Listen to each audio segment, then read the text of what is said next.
বাংলাদেশের ক্রিকেটার নাজমুল হোসেন শান্ত চট্টগ্রামের মাটি তার জন্য যেন সুফল বয়ে এনেছে।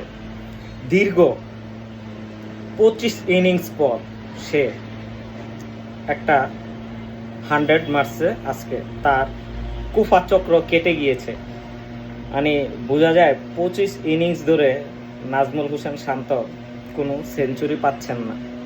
কি অবাক করার মতো বিষয়। দেখেন, ক্রিকেটে বা ফুটবলে যে কোনো খেলাতেই ভরাডুবি আছে, তবে ধৈর্য ধরে খেলতে হবে। আমরা আছে না, ধৈর্য হারা হয়ে যাই।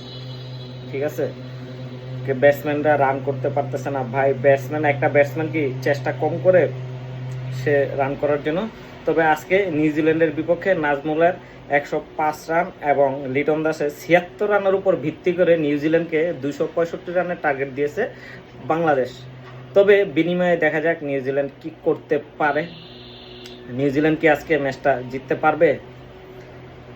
দেখা যাক সবশেষে রেজাল্ট কি হয় বাংলাদেশের বিপক্ষে।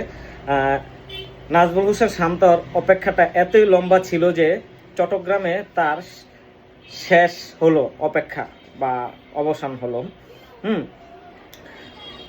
1 রান দৌড়ে নিয়ে সে 99 রান থেকে 100 রান পূর্ণ করে। দেখেন, একটা সেঞ্চুরি একটা ব্যাটসম্যানকে কিন্তু অনেক আগায় নিয়ে যায়। একটা ব্যাটসম্যানের পক্ষে কিন্তু সেঞ্চুরি করা অত সহজ নয়।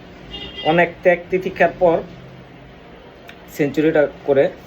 আর আজকের ইনিংস গড়ে তুলেছেন এভাবেই যে হয়তোবা আস্তে আস্তে উনি খেলেছেন নিউজিল্যান্ডের বিপক্ষে সমতায় থাকা সিরিজে।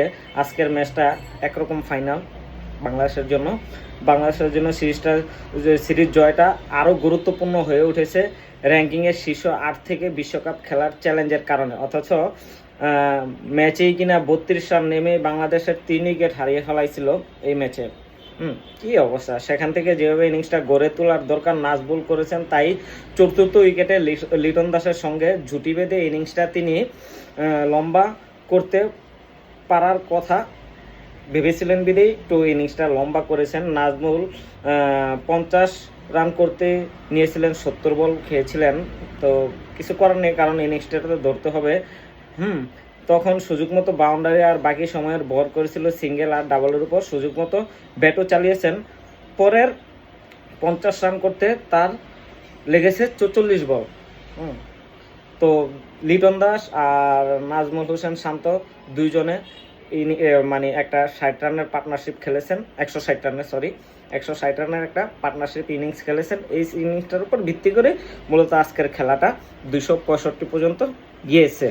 দেখা যাক বাংলাদেশ যদি আজকে জিতে তাহলে র্যাঙ্কিংয়ে বা সামনে ওডিআই ওয়ার্ল্ড কাপের জন্য বাংলাদেশের জন্য ভালো হবে। তো আশা করি ম্যাচটা বাংলাদেশ জিতবে।